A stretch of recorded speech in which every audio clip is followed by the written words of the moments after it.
आज हम जानेंगे प्राचीन मंदिर की स्थापना की कहानी। हिंदू मंदिरों का भारतीय संस्कृति और इतिहास में विशेष महत्व है।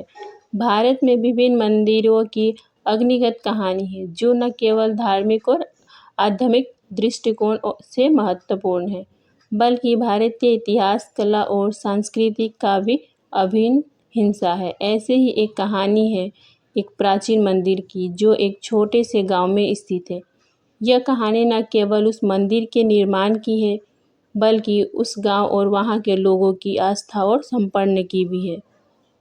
यह कहानी करीब 1000 साल पुरानी है। भारत के दक्षिण भाग में एक छोटा सा गांव था, जिसे आज आनंदपुर के नाम से जाना जाता है। इस गांव के लोग बहुत धार्मिक थे और भगवान शिव के बड़े भक्त थे। लेकिन उस समय गांव के कोई मंदिर नहीं था, जहां लोग एकत्र होकर पूजा कर सके। गांव के लोग चाहते थे कि उनके गांव में एक भव्य मंदिर बने, जहां वे भगवान शिव की पूजा अर्चना कर सके। गांव के मुखिया, जिसका नाम महादेव था, बहुत ही धर्म प्रेमिक व्यक्ति थे। उन्होंने एक दिन गांव के सभी बुजुर्गों और विद्वानों को बुलाया और एक सभा की। उन्होंने गांव के लोगों से कहा, हम सभी भगवान शिव के भक्त हैं, लेकिन हमारे पास उनकी पूजा के लिए कोई उचित स्थान नहीं है। मैं चाहता हूँ कि हम सभी मिलकर इस गांव में एक भव्य मंदिर का निर्माण करें। मुखिया की इस बात से सभी गांववासी सहमत हो गए, लेकिन समस्या थी कि मंदिर के निर्माण के लिए पर्याप्त धन और संसाधन कहाँ से आएगा।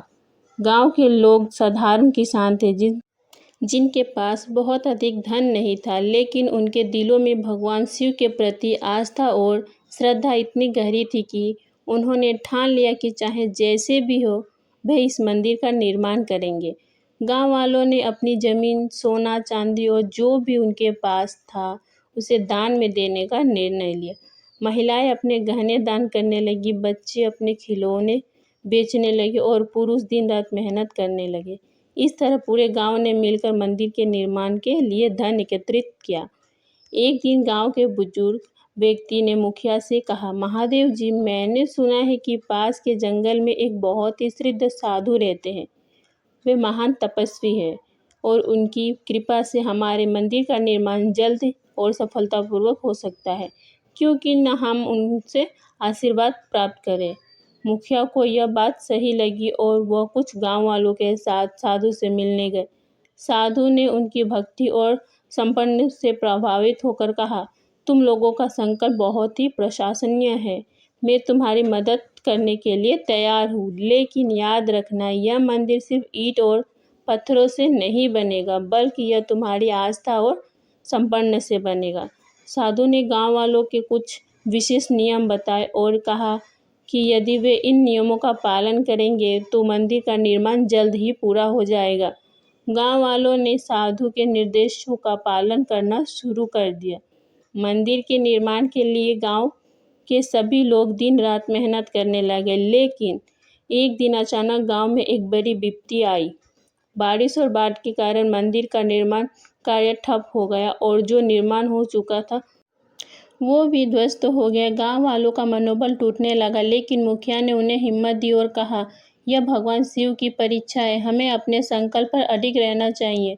यदि हम हार मान लेंगे तो हमारी आस्था अधूरी रह जाएगी। हमें फिर भी निर्णय शुरू करना होगा। मुखिया की बात सुनकर गांव वालों में नया जोश और उमंग जाग उठा। वे फिर से जुट हो गए और इस बार पहले से भी अधिक मेहनत करने लगे। साधु ने भी उन्हें आशीर्वाद दिया और कहा कि भगवान शिव उनके समर्पण और आस्था से प्रसन्न होकर अवश्य ही उनकी मदद करेंगे। गांव वालों की अटूट आस्था और कठिन परिश्रम का फल यह हुआ कि मंदिर का निर्माण सफलतापूर्वक हो गया। यह मंदिर न केवल गांव के लोगों के लिए, बल्कि दूर दूर से आने वाले श्रद्धालुओं के लिए भी आस्था का केंद्र बन गया। आगे की कहानी जानने के लिए देखिए पार्ट 2। Thanks for watching.